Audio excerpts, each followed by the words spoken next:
Ok. Bueno, el día de hoy vamos a ver antagonistas adrenérgicos, uno de los últimos temas de esta primera mitad de las sesiones de farmacología. Y bueno, dando comienzo a esto, vamos a introducirnos nuevamente al tema de receptores.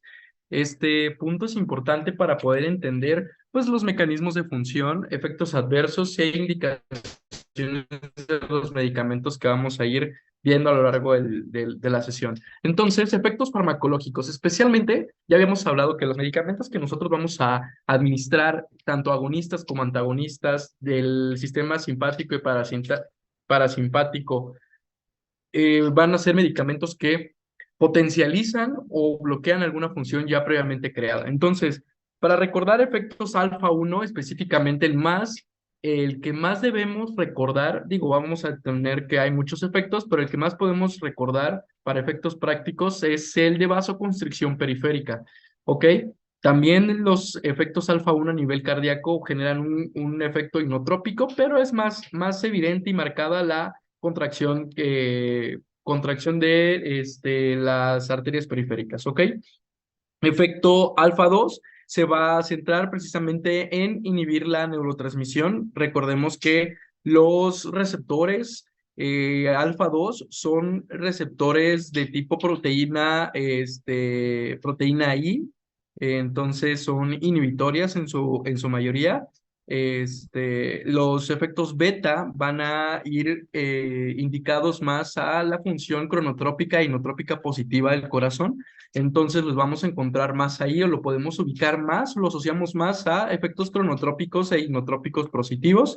Y los efectos beta 2 recordemos que es más asociado a la contracción bronquial, contracción de bronquios y relajación del músculo liso, de la musculatura lisa, de los vasos sanguíneos periféricos.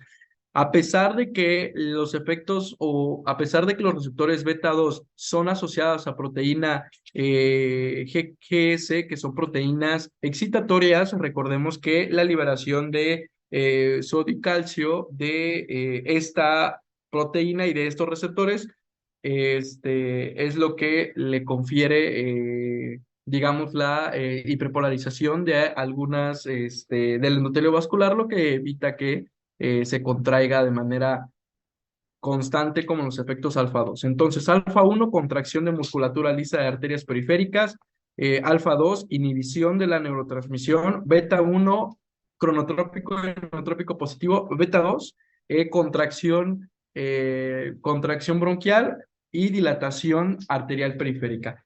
Para recordarlo de una forma más sencilla es, si nosotros tomamos algún medicamento que genere algún efecto broncoconstrictor, probablemente su efecto equivalente va a ser una vasodilatación. Sin embargo, no tan sostenida como un efecto alfa 1. Ahora, para hablar de la clasificación, aquí tenemos la imagen de cómo podemos clasificarlos como antagonistas alfa y antagonistas beta. Esa es la primera clasificación que debemos comprender inicialmente, ¿ok? Porque a partir de ahí se derivan demás clasificaciones. Lo importante acá es conocer que los antagonistas alfa tenemos medicamentos que van a ser selectivos de alfa 1 o alfa 2 y hay medicamentos que no van a ser selectivos, le van a pegar a los dos por igual. Lo mismo con los antagonistas beta. Tenemos antagonistas selectivos de receptores beta 1 y medicamentos antagonistas no selectivos. ¿Por qué no hay receptores? ¿Por qué no hay medicamentos antagonistas beta 2? Porque realmente las funciones que nosotros quisiésemos lograr con un antagonismo beta 2 son nulas. Es decir, si, si yo quisiese lograr, por ejemplo, una broncodilatación, por ejemplo, generalmente los agonistas beta 2 son los que me van a servir para generar una broncodilatación. Sin embargo, si yo utilizo un antagonista beta 2 para broncoconstreñir más a mi paciente, pues como que no tiene mucho sentido, ¿no? Como para qué quiero broncoconstreñir a mi paciente, ¿no? No tiene como muchos efectos deseados, ¿no? Los antagonistas beta 2. Ahora, dentro de la clasificación que vamos a poder encontrar acá, son otras subclasificaciones que tal vez nos puedan servir. Aquellos antagonistas alfa reversibles e irreversibles y aquellos medicamentos que bloquean únicamente, que no son selectivos. Por ejemplo, los antagonistas beta, que generalmente solo trabajan con beta y no son selectivos, pero a su vez tienen cierta afinidad de bloqueo alfa 1. Por ejemplo, el abetalol, que vamos a hablar mucho de ellos. Este medicamento me sirve mucho para bajar la presión arterial porque tiene un efecto alfa 1, bloquea la vasoconstricción periférica y aparte nos sirve precisamente para disminuir el cronotropismo y el inotropismo, perdón. Entonces, ahorita vamos a ver más a detalle cada uno de estos medicamentos más a fondo, que sí son varios. Indicaciones generales, vamos a encontrar padecimientos, especialmente hablando de hipertensiones arteriales, de insuficiencias cardíacas, de antiarrítmicos, padecimientos como hiperplasia prostática benigna, algunos feocromocitomas, algunas indicaciones muy puntuales como migraña. Algunos medicamentos vamos a encontrar que tienen ciertos efectos adversos que conforme vayamos viendo los medicamentos vamos a hablar más a fondo de ellos para no confundirnos ahorita. Ahora, vamos a encontrar que los medicamentos tienen similitudes igual en su conformación química, ¿ok? De entrada, estos medicamentos que tenemos acá a la izquierda, la fenoxibenzamina, la tamsulosina y la prazosina, estos medicamentos son selectivos de los receptores alfa, ¿no? Son bloqueadores de receptores alfa, que son los más comunes y de los que más vamos a estar hablando, por eso están en esta presentación. La fenoxibenzamina es un medicamento que es no selectivo, alfa 1, alfa 2. La tamsulosina y la prazosina son bloqueadores alfa 1 específicamente utilizados tanto para la hipertensión, pero tiene otros usos que vamos a ver más a fondo. El propanolol, el carvedilol y el abetalol son medicamentos no selectivos, beta bloqueadores no selectivos, y el atenolol, bisoprolol y nebivolol son medicamentos beta bloqueadores sí selectivos. Y ahorita vamos a hablar más a fondo de ellos. Ahora, como habíamos mencionado anteriormente, nosotros no vamos a crear funciones de la nada. Vamos a bloquear o acentuar ciertas funciones. Entonces, ya hablamos acerca de los agonistas adrenérgicos, ¿no? O más comúnmente llamados catecolaminérgicos, ¿no? Ahora, estos medicamentos, pues lo que les había mencionado y lo que vimos en las clases pasadas, pues aumentan la función. Sin embargo, ahorita lo que vamos a ver son antagonistas precisamente de estos receptores adrenérgicos. ¿Cómo van a funcionar estos receptores o cómo van a funcionar estos medicamentos? Bloqueando precisamente los receptores, ¿ok? No van a bloquear la producción de alguna enzima, no van a bloquear la liberación de las vesículas, generalmente van a haber medicamentos que sí van a trabajar a ese nivel, pero los bloqueadores que vamos a ver ahorita van a trabajar directamente bloqueando los receptores beta, ¿ok? Ahora, recordemos lo que habíamos visto en un inicio de estas presentaciones. Tenemos receptores alfa 1, alfa 2, beta 1 y beta 2. Los alfa 2 recordemos que son los inhibitorios. Los alfa 1, beta 1 y beta 2 son los excitatorios. Sin embargo, un efecto beta 2 es la vasodilatación periférica. ¿Ok? Nada más recordar esto. Y generalmente los receptores beta 1 y beta 2 al ser estimulados producen una liberación de óxido nítrico, producen una liberación de calcio. La liberación de calcio y óxido nítrico mediados por los receptores beta 2 son los que les dan esta propiedad vasodilatadora a las arterias periféricas y reactantes de oxígeno. Los receptores beta 1 pueden generar una liberación de reactantes de oxígeno y más bien un bloqueo de los reactantes de oxígeno, lo que le puede conferir estos medicamentos esta característica antioxidante. ¿Ok? Nada más voy a ver. Ok,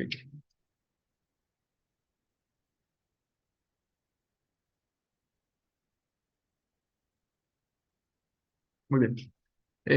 Bueno, ahora, hablando específicamente de los efectos farmacológicos de estos medicamentos, pues van a ser muy puntuales, ¿ok? Porque estos medicamentos van a ir más dirigidos a los trastornos catecolaminérgicos por alguna hiperproducción, los trastornos hipertensivos, los trastornos de musculatura vesical y del esfínter vesical, ¿ok? Entonces, usualmente, cuando nosotros damos algún medicamento de este tipo, lo usamos precisamente para disminuir la tensión arterial sistémica, y esta se puede mediar, la presión arterial siempre se va a mediar por el gasto cardíaco, y el gasto cardíaco a su vez, recordemos que está mediado por la frecuencia cardíaca y el volumen sistólico eyectado. ¿Ok? Y bueno, también la presión arterial la regula la resistencia vascular sistémica. Entonces, nosotros podemos trabajar y podemos empezar a contrarregular las funciones cardíacas a partir de, ahorita vamos a ver y hablar acerca de la disminución de la resistencia vascular periférica, ¿ok? ¿Quiénes son los que voy a bloquear entonces? Los receptores precisamente alfa 1 que se encuentran en todo nuestro sistema arterial, ¿sale? Recordemos que estos receptores, cuando son bloqueados también por receptores beta 2, van a producir también una vasodilatación. Es decir, yo bloqueo un alfa 1 y se produce la vasodilatación. Yo estimulo un beta 2 y acentúo esa precisa vasodilatación. ¿Ok? Es bloquear alfa 1 y estimular beta 2 para que ambos hagan sinergia y produzcan una vasodilatación bastante sostenida. ¿Ok? Ahora, vamos a tener algunos medicamentos que van a producir también una vasoconstricción, una disminución, perdón, del humor acuoso. Al nosotros bloquear los receptores, aquí debería decir receptores beta, cuando nosotros utilizamos receptores, medicamentos, y ahorita vamos a hablar de alguno de ellos, beta bloqueadores, podemos disminuir la producción de hormona acuoso, que también nos puede servir como tratamiento coadyuvante al glaucoma, ¿ok? Que pues genera un aumento de la presión intraocular, ¿ok?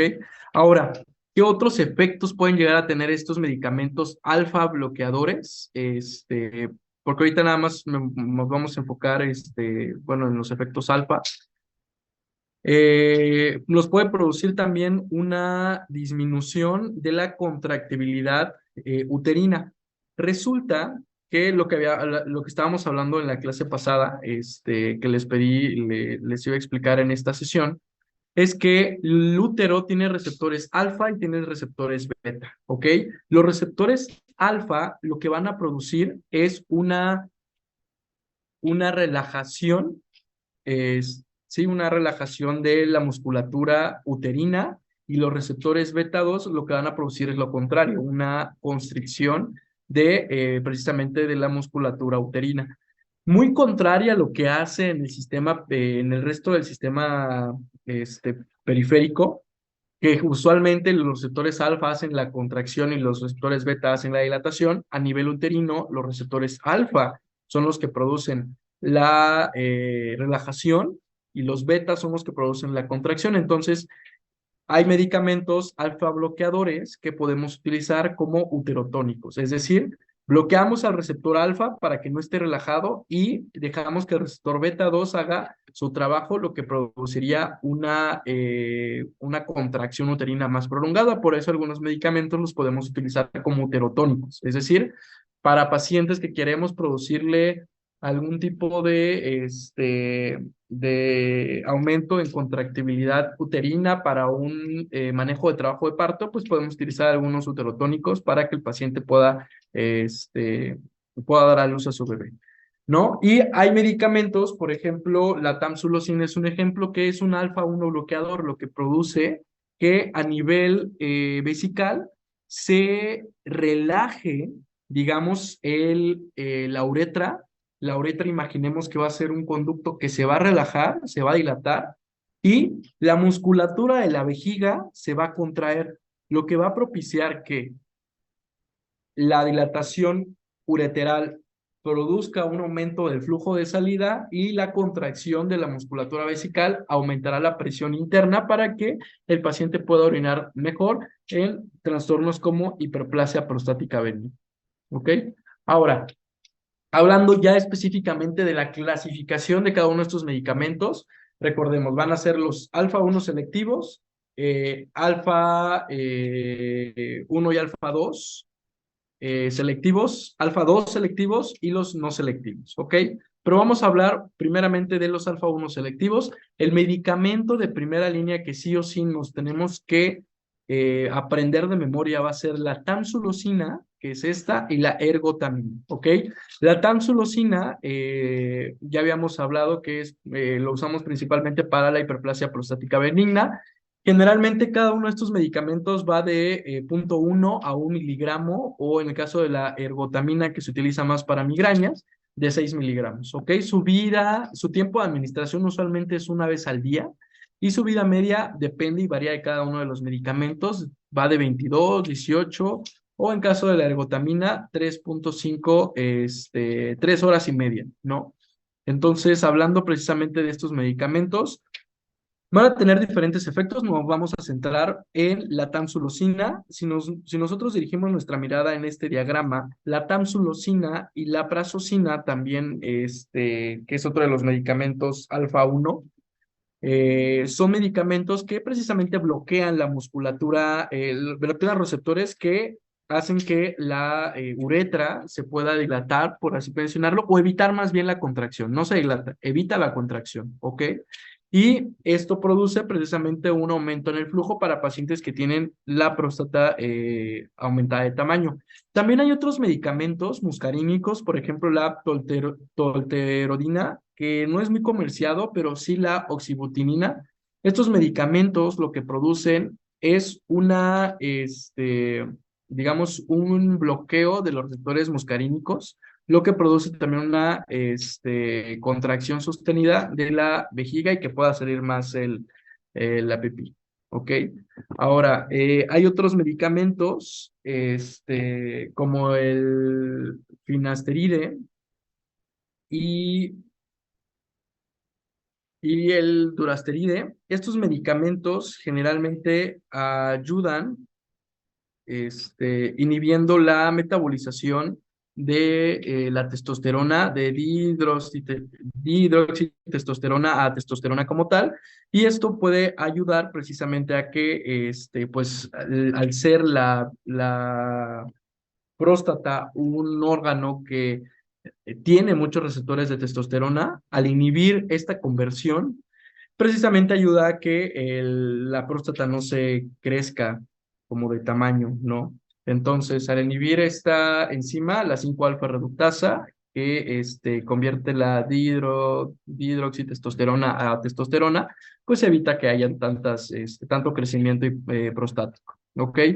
Ahora, estos medicamentos, como la prazosina, precisamente, tiene un segundo efecto bastante importante y bastante saludable, que ayuda precisamente a vasodilatar también de manera periférica. No es su principal mecanismo de acción y la tamsulosina, perdón, la prazosina y la tamsulosina no lo vamos a utilizar de primera elección para hipertensiones arteriales, pero en un paciente ya hipertenso, pues nos puede ayudar e inclusive podésemos tener cuidado para ajustar algunas dosis si mi paciente ya es hipertenso y le vamos a agregar prazosina, pues tal vez,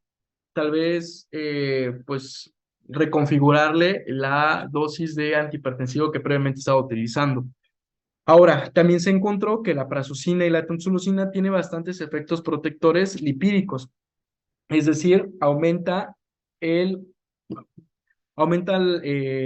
famoso colesterol, el colesterol bueno, que son las lipoproteínas de alta densidad. Las lipoproteínas de baja densidad quedan disminuidas y también disminuyen las lipoproteínas de muy baja densidad, ¿ok? Entonces, vamos a hablar precisamente de algunas indicaciones selectivas y puntuales para estos padecimientos. Perdón, dentro de los alfa 1 y alfa 2 selectivos, pues sí tenemos el fenoxibenzamina y tenemos la fenotolamina, y de los alfa 2 la yohimbina. Sin embargo, estos medicamentos no son muy comercializados en México, por eso no hablamos tanto de ellos, sin embargo, sí de los de alfa 1. Por eso nos vamos a centrar más en estos. Ok, entonces ya habíamos hablado mucho de la hiperplasia prostática benigna, es un tratamiento, el tratamiento de primera elección pues iba a ser tamsulosina, la prazosina también puede utilizarse, pero más bien la tamsulosina. Este medicamento generalmente va a ser pues de primera línea, ¿no? Obviamente a este paciente ya se le tuvo que haber hecho un tacto rectal, un marcador de antígeno prostático, ya se le debió haber hecho un examen general de orina y tal vez un ultrasonido. Hay una escala que se llama IPSS, que es una escala que nos ayuda a clasificar a los pacientes con sospecha de hiperplasia prostática benigna, ¿no? Ahora, en los tratamientos de hipertensión arterial primaria, personas que también conocido como hipertensión arterial esencial, que son hipertensiones arteriales que se generan después de los 40 años. Estos tratamientos, los tratamientos de primera elección, ya les he mencionado que pues hay otros, ¿no? Están los inhibidores de la enzima convertidora de angiotensina, están los antagonistas de receptores de angiotensina 2, están los tratamientos precisamente beta bloqueadores y alfa bloqueadores, pero son muy agresivos, son muy potentes, muy buenos cuando hay crisis y urgencias hipertensivas, pero los vamos a dejar en segunda línea, lo vamos a dejar esos de primera línea y siendo la tamsulosina y la prazosina, pues como de segunda elección, ¿ok? Ahora, donde sí voy a utilizar la fenoxibenzamina y la fenotolamina en pacientes que tengan feocromocitoma. Realmente, como médicos generales, no van a utilizar mucho o no van a recetar mucho este medicamento porque son medicamentos que generalmente el endocrinólogo lo va a recetar ya con estudios específicos, ¿no? Pero sí es importante que sepan el contexto de este medicamento y sepan que el tratamiento final de un feocromocitoma que al final de cuentas es un tumor precisamente en las glándulas suprarrenales que genera una reacción catecolaminérgica exacerbada. El tratamiento para esto es quirúrgico, no es la resección del tumor. Entonces, entender que pacientes que tengan este tipo de padecimientos, pues vamos a encontrarlo tal vez con un tratamiento alfa 1 y alfa 2 selectivos. ¿Ok? Ahora, ¿qué otras indicaciones? Pues en las migrañas con la ergotamina, este medicamento sirve como vasoconstrictor cerebral, sin embargo, en México no está muy bien eh, difundido su uso, realmente es difícil de conseguir este medicamento y además que este medicamento también sirve como uterotónico. Entonces, mucho cuidado con este medicamento, no es de uso común, pero sí es necesario que ustedes aprendan que hay alfa 1 selectivos que sirven para tratar las migrañas, produciendo una vasoconstricción cerebral. ¿Ok? Mucho ojo entonces con pacientes que sospechamos de alguna enfermedad vascular, un EBC tipo isquémico, porque pues tal vez no sea un tratamiento de primera elección para estos pacientes. ¿Ok? Ahora, si nosotros hablamos un poquito de contraindicaciones, pues de entrada la de siempre, hipersensibilidad ante el compuesto activo, pacientes que tengan algún tipo de trastorno hipovolémico, ya que pues el tratamiento de primera línea para los trastornos hipovolémicos es la reposición de volumen, pacientes que tengan priapismo idiopático o de algún otro tipo, pacientes que tengan algún infarto agudo del miocardio, porque vamos a encontrar otros medicamentos que tratan mejor a los infartos, además de que al momento de provocarle, darle un alfa 1 o un alfa 1 selectivo a estos pacientes, un bloqueador alfa 1, podemos provocar que este paciente se vaya deteriorando, porque al final de cuentas, si tengo un paciente con shock hipovolémico, ya está hipotenso, le doy un alfa 1 selectivo, lo hipotenso más. Si tengo un paciente con infarto agudo de miocardio, ese corazón no se está contrayendo de forma adecuada. Necesita que lo aumentemos la resistencia vascular sistémica. Pero si yo le doy un alfa 1 bloqueador, le voy a provocar igual una hipovolemia, una hipotensión, lo que va a provocar una insuficiencia cardíaca, precisamente porque no le estoy dando los elementos necesarios para subir esa presión. Pacientes que tengan vasoespasmo, pacientes que tengan insuficiencia hepática, tampoco es recomendado dar este tratamiento de primera línea. Ahora, efectos adversos, generalmente no podemos indicarlo en pacientes con urticarias generalizadas, no podemos darlo en pacientes con, perdón, efectos adversos que podemos esperar en estos casos, pues van a ser urticarias, prurito, síndrome de Steven-Johnson, Los pacientes nos pueden generar algún tipo de cefalea, nos pueden provocar precisamente hipotensión, algún tipo de palpitaciones. Eventualmente, si yo le provoco a mi paciente una hipotensión bastante marcada, el corazón va a querer compensar esa disminución del gasto cardíaco aumentando la frecuencia cardíaca. Entonces, vamos a encontrar en estos pacientes una taquicardia refleja y una hipertensión refleja por el sistema nervioso simpático, no tanto porque el medicamento no me esté funcionando. De hecho, está funcionando tan bien que le estoy diciendo a mi sistema nervioso que está algo mal y empieza a dar una descarga adrenérgica para aumentar la presión, ¿ok? También vamos a encontrar como alteraciones en la eyaculación, visión borrosa, vómitos, vértigo en el sistema nervioso, ¿no? Este medicamento lo podemos dar y sirve muy bien con nifedipino, el atenolol ahorita lo vamos a ver como beta bloqueador, el enalapril, que es un EYECA, un inhibidor de la enzima convertidora de angiotensina, y sirven bastante bien para tratar este tipo de padecimientos hipertensivos. El nifedipino es un bloqueador de los canales de calcio, entonces pues ayuda bastante esta sinergia. ¿Ok? No podemos darlo en tratamientos, por ejemplo, con ketoconazol, porque el citocromo, citocromo P202, si no mal recuerdo, es la misma que metaboliza estos medicamentos, lo que produce un aumento de la biodisponibilidad de estos mismos y puede producir, pues, efectos colaterales. Ok, en vasodilatadores también no es recomendado darlo con vasodilatadores porque va a acentuar más el efecto hipotensor. Por ejemplo, no podemos dar eh, hidralazina, no podemos dar metamisol con estos medicamentos.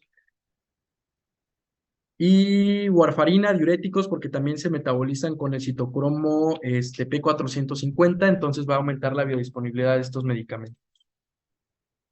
Ahora, ya hablamos de los efectos farmacológicos alfa bloqueantes, ya hablamos un poquito de estos medicamentos, ahora vamos a hablar de los efectos farmacológicos beta bloqueantes y algunos ejemplos posteriormente. Entonces, ¿para qué yo voy a utilizar beta bloqueadores? Ahora sí, para pacientes con algún tipo de glaucoma o hipertensión intraocular disminuyendo el humor acuoso. Podemos utilizar estos medicamentos como inotrópicos y cronotrópicos negativos, es decir, quiero buscar bloquear los receptores beta del corazón para disminuir la frecuencia y la contractibilidad cardíaca. ¿Dónde más puedo provocar o dónde más puedo utilizar estos medicamentos?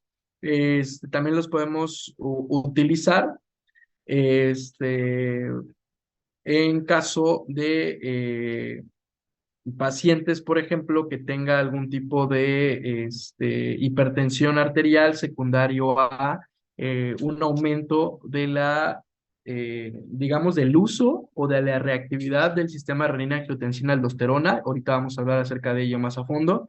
Y precisamente, lo que les mencionaba, si yo utilizo un medicamento que es beta bloqueador no selectivo, es decir, que bloquea tanto a los receptores este, beta 1 como beta 2, puedo provocarle en mi paciente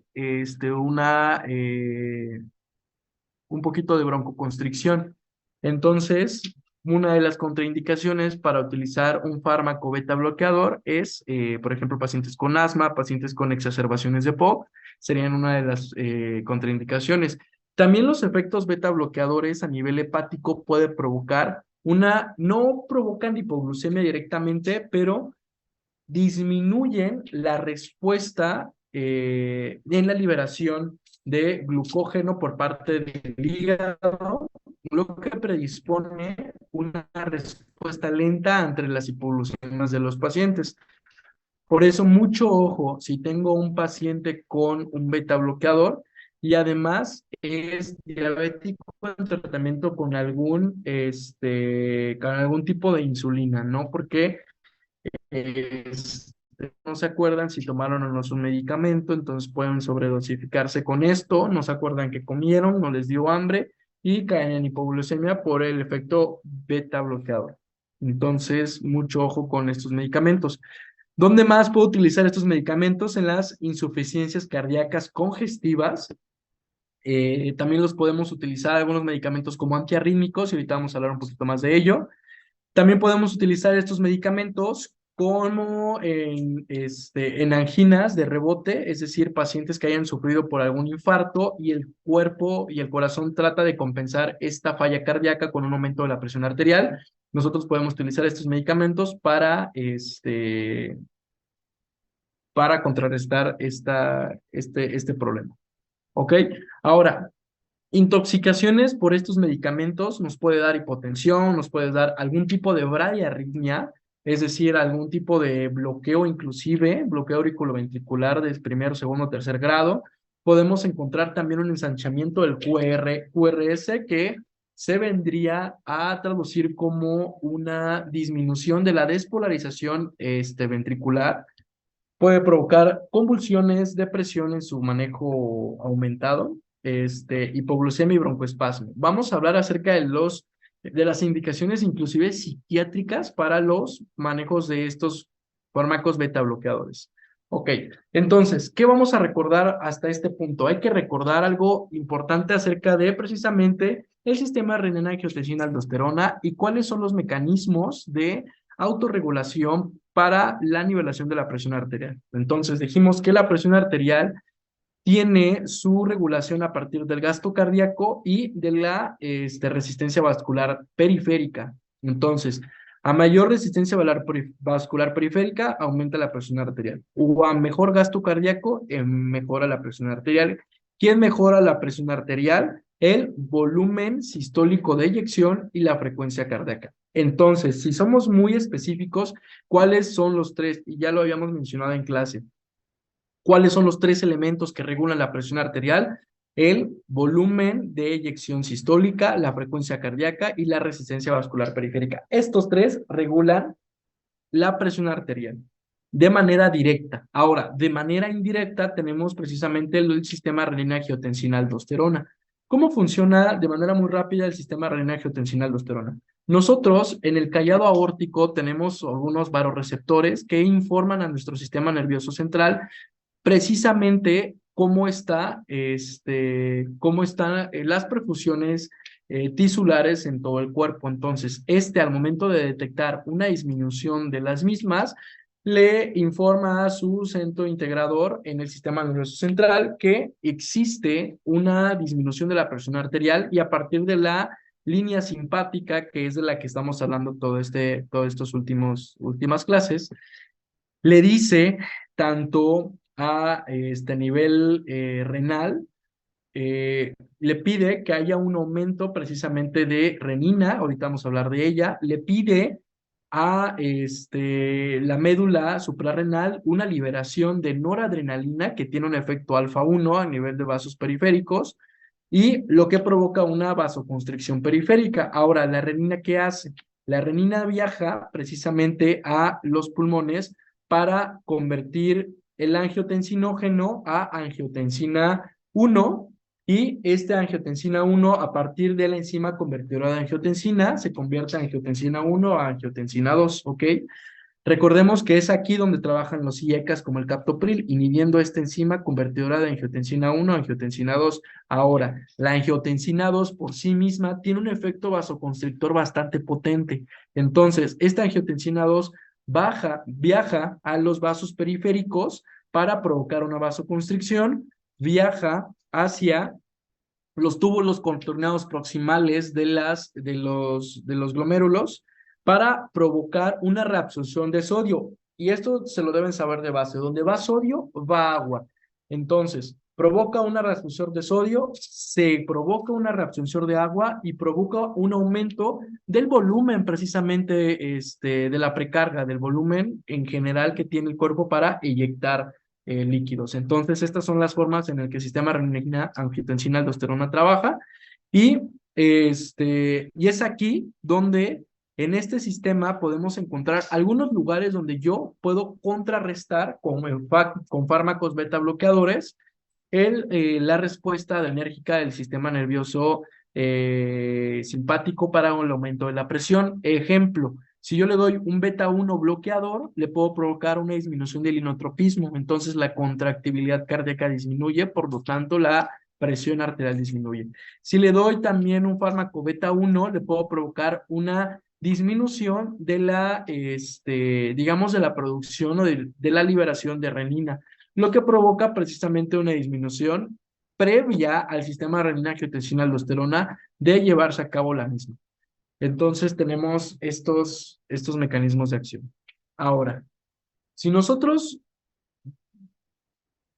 uy, ahora, si nosotros somos muy específicos con los antihipertensivos, podemos encontrar, ahorita tantito desviándome del tema, podemos encontrar en dónde entonces puedo dar medicamentos para que sepa dónde van a actuar. Por ejemplo, los beta bloqueadores van a trabajar directamente en nivel cardíaco.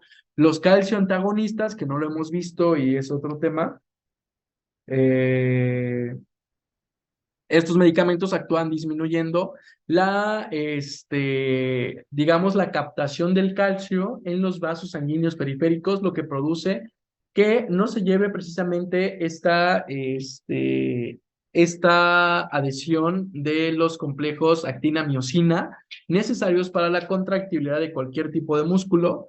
Si nosotros damos, por ejemplo, algún medicamento diurético, disminuimos la cantidad de volumen en el cuerpo y consecuentemente disminuimos la presión arterial.